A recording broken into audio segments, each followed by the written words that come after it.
Part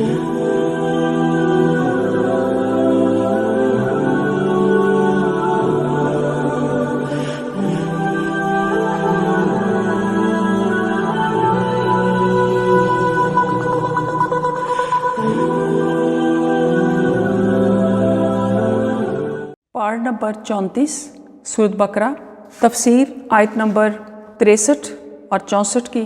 اعوذ باللہ من الشیطان الرجیم، بسم اللہ الرحمن الرحیم۔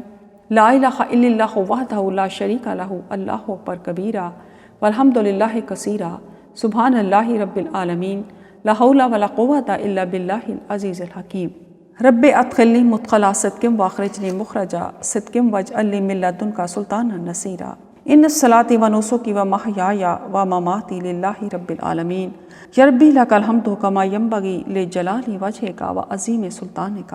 یا ایھا الذین آمنوا ان تنصروا اللہ ینصرکم و یثبت اقدامکم۔ اللہم صلی علی محمد و ازواجہ و ذریاتہ کما صلیت علی آل ابراہیم و بارک علی محمد و ازواجہ و ذریاتہ کما بارکت علی آل ابراہیم انک حمید مجید۔ تمام حاضرین و سامعین کے خدمت اقدس میں بہت سی دعاؤں کے ساتھ ربینہ اکمل بنت بلقیس غفار السلام علیکم ورحمۃ اللہ وبرکاتہ عرض کرتی ہے۔ اس سے پہلے میں نے معزز سامعین آیت نمبر 63 اور 64 کی تلاوت کی ہے اور اس کا لفظی ترجمہ بھی بیان کیا ہے۔ اب میں ان کی تفسیر کی طرف آؤں گی، لیکن آپ کی یاد دہانی کے لیے اسے میں دوبارہ پڑھ رہی ہوں۔ بسم اللہ الرحمن الرحیم۔ ثم تولیتم من بعد ذلک فلولا فضل اللہ علیکم ورحمتہ لکنتم من الخاسرین۔ وَإِذْ أَخَذْنَا، اور جب ہم نے لیا، میثاقکم، تم سے پختہ وعدہ، ورفعنا، اور ہم نے بلند کیا، فوقکم الطور، تمہارے اوپر طور پہاڑ کو، خذوا، اور کہا تم پکڑو، ما، اس کو، جو، آتیناکم، ہم نے دیا تمہیں، بقوۃ واذکروا، قوت کے ساتھ، اور تم یاد رکھو، ما، جو کچھ، فیہ، اس میں لکھا ہے، لعلکم، تاکہ تم، تتقون، متقی بن جاؤ۔ اس آیت نمبر 63 میں اللہ تعالیٰ نے تورات پر عمل نہ کرنے کی ضد، ان پر رحم اور کوہ طور گرانے کی دھمکی کا ذکر کیا ہے۔ اس کا سلسلہ اس طرح ہے کہ جیسا کہ آپ جانتے ہیں، اس سے پہلے میں نے کافی آیات میں یہ بات وضاحت سے بیان کر دی ہے۔ بنی اسرائیل کی ہدایت کے لیے اللہ تعالیٰ نے سیدنا موسیٰ علیہ السلام کو کوہ طور پر تورات عطا فرمائی۔ واپس آ کر انہوں نے اپنی قوم کو وہ دکھائی اور سنائی تو انہوں نے اسے تسلیم کرنے سے انکار کر دیا اور کہا ہم تب تک نہیں مانیں گے جب تک ہم خود اللہ تعالیٰ سے کلام کر کے اس کی تصدیق نہ کریں۔ سیدنا موسیٰ علیہ السلام بنی اسرائیل کے 70 افراد کا انتخاب کر کے انہیں کوہ طور پر لے گئے۔ وہاں انہوں نے اللہ تعالیٰ سے کلام کیا، لیکن قوم نے ماننے کی بجائے اللہ تعالیٰ کو دیکھنے کا ناجائز مطالبہ وہاں کر دیا۔ اس پر اللہ تعالیٰ نے زلزلے اور بجلی کی کڑک سے انہیں مار دیا۔ پھر سیدنا موسیٰ علیہ السلام کی دعا سے انہیں دوبارہ زندگی عطا فرمائی۔ یوں ان لوگوں کو یقین ہو گیا کہ تورات واقعی اللہ تعالیٰ کی نازل کردہ کتاب ہے۔ واپس آ کر ان لوگوں نے یہ گواہی دی، لیکن تورات کے کچھ احکام ذرا سخت تھے، مگر ان لوگوں کی حالت کے مطابق ایسے ہی احکام مناسب تھے، اس لیے انہوں نے تورات کو ماننے سے انکار کر دیا۔ اللہ تعالیٰ نے ان سے تورات پر عمل کا عہد لیتے ہوئے ایک ہیبت ناک منظر پیدا فرما دیا تاکہ وہ دل سے یہ عہد کریں۔ اس وقت وہ پہاڑ کے دامن میں تھے۔ اللہ تعالیٰ نے اس پہاڑ کو زلزلے سے اکھیڑ کر اس طرح ان پر جھکا دیا کہ وہ سائبان کی طرح ان پر سایہ فگن ہو گیا۔ اب پیچھے سمندر تھا اور آگے سروں کے اوپر سائبان کی طرح طور پہاڑ۔ اس وقت ان سے پوچھا گیا، بتاؤ تورات پر عمل کرتے ہو یا نہیں؟ اگر اقرار کرتے ہو تو پھر پوری مضبوطی سے عہد و پیمان کرو، ورنہ ابھی اس پہاڑ کو گرا کر تمہیں کچل دیا جائے گا۔ اس وقت بنی اسرائیل کو اپنی نافرمانیوں، غلطیوں اور عہد شکنیوں کا احساس ہوا۔ انہوں نے اپنے گناہوں سے توبہ کی اور تورات پر عمل پیرا ہونے کا پختہ اقرار کر لیا۔ یہ بات اللہ تعالیٰ نے قرآن پاک میں بھی بیان فرمائی ہے۔ سورہ اعراف پارہ نمبر 9 آیت نمبر 171 اور 172 میں اس بات کو واضح کرنے کے بعد اللہ تعالیٰ نے انسانوں کو وہ عہد بھی یاد دلایا ہے جو ان کی جانوں سے لیا گیا تھا جب ہم سب عالم ارواح میں تھے۔ آیت نمبر 171 میں بتایا گیا ترجمہ ہے، اور جب ہم نے ان کے سروں پر پہاڑ اٹھا کر کھڑا کیا گویا وہ ایک سائبان تھا، اور انہوں نے خیال کیا کہ یقیناً وہ ان پر گرنے والا ہے، ہم نے کہا اس تورات کو جو ہم نے تمہیں دی قوت کے ساتھ پکڑو، اور جو کچھ اس میں ہے اس کو یاد رکھو تاکہ تم برے کاموں سے بچ جاؤ۔ اسی بات کا انسانوں کو یاد دلاتے ہوئے اللہ تعالیٰ نے فرمایا آیت نمبر 172 اور 173 میں، ترجمہ ہے، اور اے نبی یاد کرو جب آپ کے رب نے بنی آدم کی پشتوں سے ان کی اولاد کو نکالا اور انہیں ان کی جانوں پر گواہ بنایا اور پوچھا کیا میں تمہارا رب نہیں ہوں؟ انہوں نے کہا کیوں نہیں، ہم گواہی دیتے ہیں۔ اللہ نے فرمایا یہ اس لیے کہ تم قیامت کے دن یہ نہ کہو کہ ہم تو اس بات سے بے خبر تھے۔ آیت نمبر 73 میں اسی بات کو مکمل کرتے ہوئے فرمایا گیا، یا تم یہ نہ کہو کہ بے شک ہم سے پہلے ہمارے باپ دادا نے شرک کیا تھا اور ہم ان کے بعد ان کی اولاد تھے، پھر کیا تو ہمیں اس فعل کی وجہ سے ہلاک کرتا ہے جو گمراہ لوگوں نے کیا تھا۔ آیت نمبر 174 میں بتایا گیا، اور اسی طرح ہم آیتیں کھول کھول کر بیان کرتے ہیں شاید کہ وہ لوگ ہماری طرف لوٹ آئیں۔ اللہ تعالیٰ سے اتنا پختہ اقرار کرنے کے باوجود بنی اسرائیل نے بہت سی باتوں میں تورات سے کنارہ کشی اختیار کر لی، چنانچہ انہوں نے تورات کے احکام کو بدل ڈالا، اس کی آیات کو چھپایا، انبیاء کرام علیہ السلام کے احکام کی نافرمانی کی، بعض انبیاء کو جھٹلایا اور بعض کو قتل کر دیا۔ جزیرہ نمائے سینا میں عجیب و غریب نعمتوں کے مشاہدے کے باوجود سیدنا موسیٰ علیہ السلام پر متعدد اعتراضات کیے گئے، ان کی حکم عدولی کی اور انہیں سخت اذیت پہنچائی۔ ارض مقدس میں داخلے کا حکم ہوا تو صاف انکار کر دیا، جہاں تک کہ سیدنا موسیٰ علیہ السلام نے اللہ تعالیٰ سے خود کو ان نافرمانوں سے الگ کر دینے کی دعا فرمائی۔ یہ بنی اسرائیل کے پہلے لوگوں کا حال تھا۔ بعد والے بھی پہلوں کے نقش قدم پر چلے اور انہوں نے رسول کریم صلی اللہ علیہ وآلہ وسلم کو پہچاننے کے باوجود آپ پر ایمان لانے سے صاف انکار کر دیا۔ بنی اسرائیل کے جرائم کی یہ طویل فہرست ان کی تباہی کی متقاضی تھی، لیکن اللہ تعالیٰ نے ان پر اپنا فضل اور رحمت فرمائی اور انہیں عذاب کے ذریعے فوراً ہلاک کرنے کی بجائے توبہ استغفار کی مہلت عطا فرمائی تاکہ وہ خسارے سے بچ جائیں۔ آیت نمبر 64 سے 66 تک آپ کے سامنے میں تلاوت کرنے کی سعادت حاصل کروں گی، اور پھر اس کے بعد اس کا لفظی ترجمہ اور تفسیر پیش کروں گی۔ بسم اللہ الرحمن الرحیم۔ وَلَقَدْ عَلِمْتُمُ الَّذِينَ اعْتَدُوا مِنْكُمْ فِي السَّبْتِ وَلَقَدْ عَلِمْتُمُ الَّذِينَ اعْتَدَوْا مِنْكُمْ فِي السَّبْتِ فَقُلْنَا لَهُمْ كُونُوا قِرَدَةً خَاسِئِينَ فَجَعَلْنَاهَا نَكَالًا لِمَا بَيْنَ يَدَيْهَا وَمَا خَلْفَهَا وَمَوْعِظَةً لِلْمُتَّقِينَ۔ اور یقیناً تمہیں ان لوگوں کا علم ہے جنہوں نے تم میں سے ہفتے کے دن میں زیادتی کی، تو ہم نے ان سے کہا تم ذلیل بندر بن جاؤ، پھر ہم نے اس واقعے کو ان کے لیے جو اس زمانے میں تھے اور جو اس کے بعد آنے والے تھے عبرت اور پرہیزگار لوگوں کے لیے نصیحت بنا دیا۔ لفظی ترجمہ سننے کی سعادت حاصل کریں گے۔ وَلَقَدْ البتہ، عَلِمْتُمُ الَّذِينَ تم نے جان لیا ان لوگوں کو جنہوں نے اعتدوا زیادتی کی، منکم تم میں سے، فی السبت ہفتے کے دن میں، فَقُلْنَا تو ہم نے کہا، لَهُمْ ان سے، کونوا تم ہو جاؤ، قِرَدَةً بندر، خاسئین ذلیل، فَجَعَلْنَاهَا چنانچہ ہم نے اس واقعے کو بنا دیا، نکالاً عبرت، لما ان کے لیے جو بین یدیہا اس کے سامنے موجود تھے، وما اور جو خلفہا اس کے پیچھے آنے والے تھے، وموعظۃ للمتقین اور نصیحت متقی لوگوں کے لیے۔ ہفتہ کا دن بنی اسرائیل کے لیے مقدس اور بابرکت دن تھا۔ یہ واقعہ حضرت داؤد علیہ السلام کے زمانے سے متعلق ہے۔ اس دن کے متعلق انہیں ہدایات یہ تھیں کہ وہ اس دن کاروبار سے چھٹی کریں گے، مچھلی کا شکار نہیں کریں گے اور اللہ تعالیٰ کی عبادت کیا کریں گے۔ تورات میں تو یہ وضاحت بھی ہے کہ جو شخص اس مقدس دن کی حرمت کو توڑے گا وہ واجب القتل ہوگا۔ بنی اسرائیل کچھ عرصہ ان احکام پر عمل پیرا رہے، لیکن جب ان پر اخلاقی پستی کا دور آیا تو یہ کھلے بندوں اس دن کی حرمت کو پامال کرنے لگے۔ اس روز کاروبار کرنے کے ساتھ ساتھ ہیلہ سازی کرتے ہوئے مچھلی کا شکار بھی کرنے لگے۔ ان کی ایک بستی بحیرہ قلزم کے ساحل پر مدین اور طور کے درمیان واقع تھی، جس کا نام ایلات ہے۔ اس بستی کے لوگوں نے دیکھا کہ 6 دن مچھلیاں نظر نہیں آتی، لیکن جو ہی ہفتے کا دن آتا ہے تو وہ پانی کی سطح پر سینہ تان کر پھرتی ہیں، لیکن اس دن ہم شکار نہیں کر سکتے، اس لیے اس کا کوئی حل نکالنا چاہیے۔ چنانچہ انہوں نے فریب اور ہیلہ سازی سے مچھلیاں پکڑنے کا منصوبہ بنایا۔ اس کے لیے انہوں نے دریا کے کنارے بڑے بڑے حوض کھود دیے۔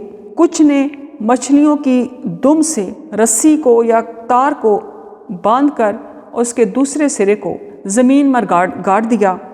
ہفتے کے دن مچھلیاں پانی کے اوپر آتی تو ان کے حوضوں میں داخل ہو جاتی۔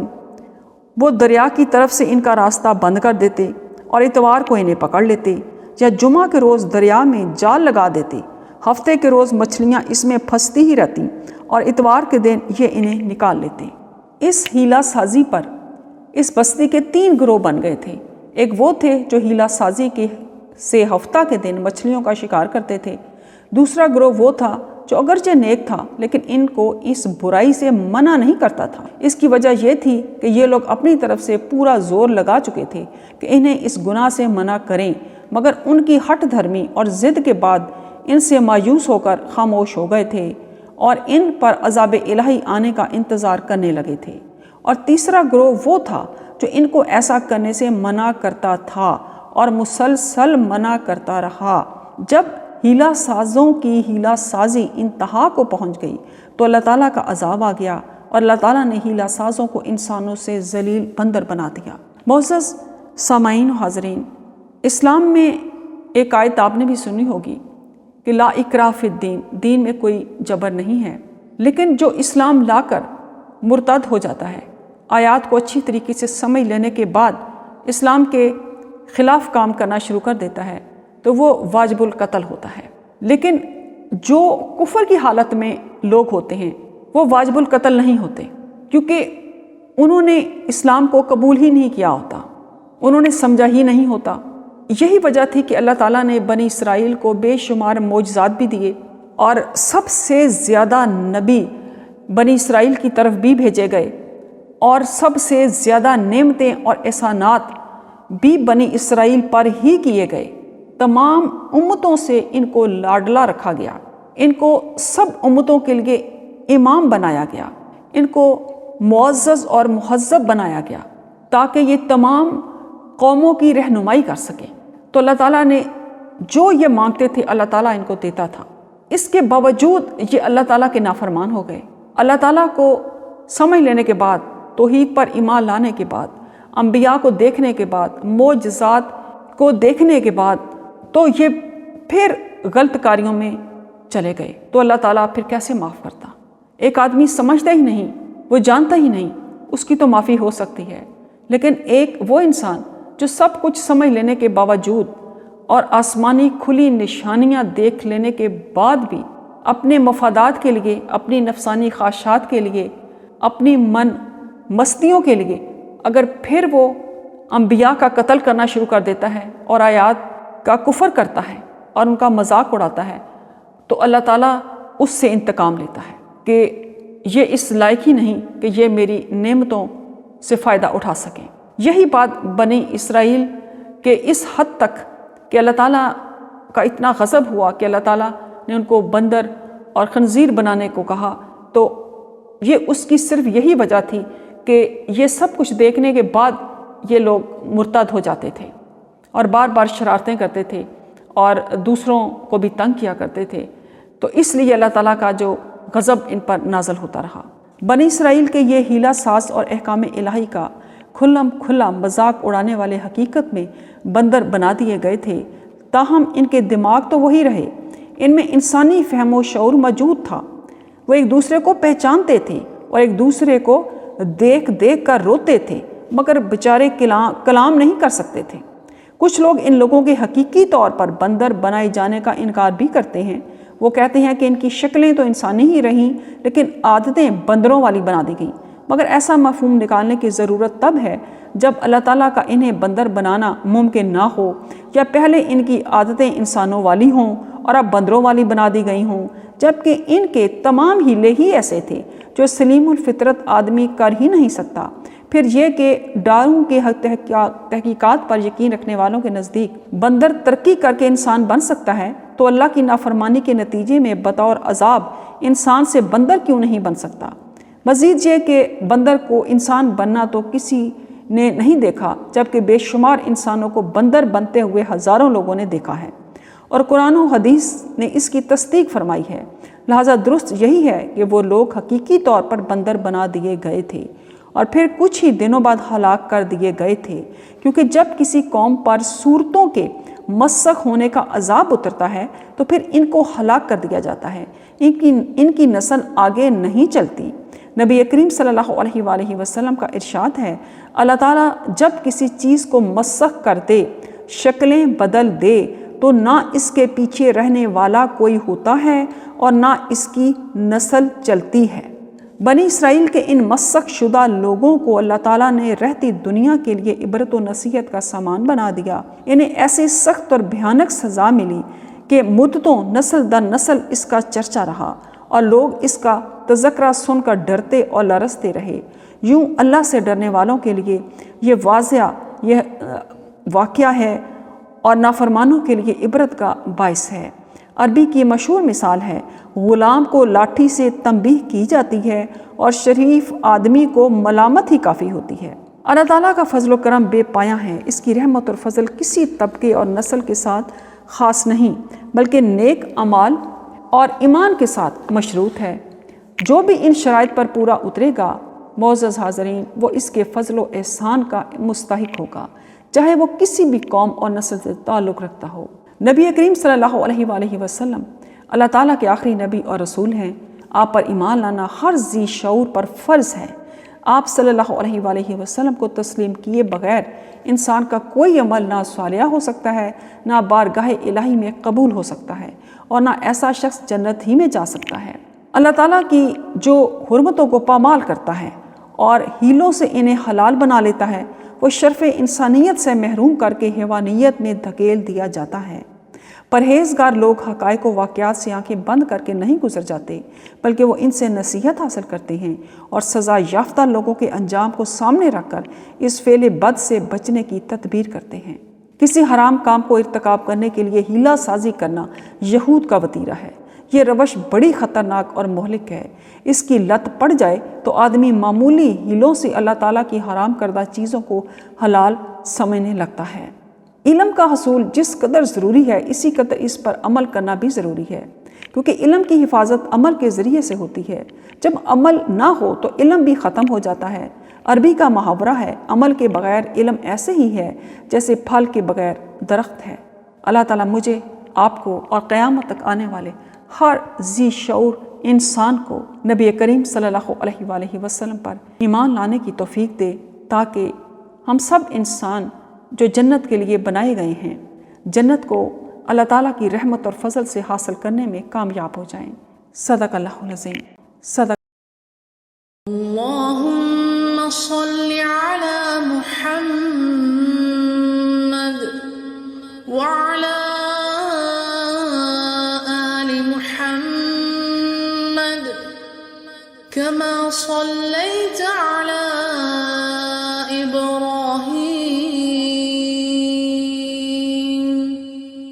وعلى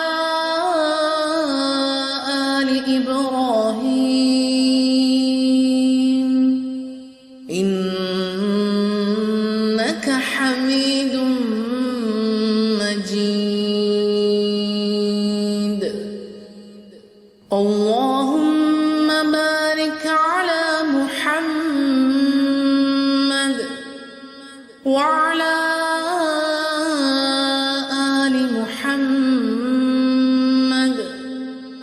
كما باركت على إبراهيم وعلى آل إبراهيم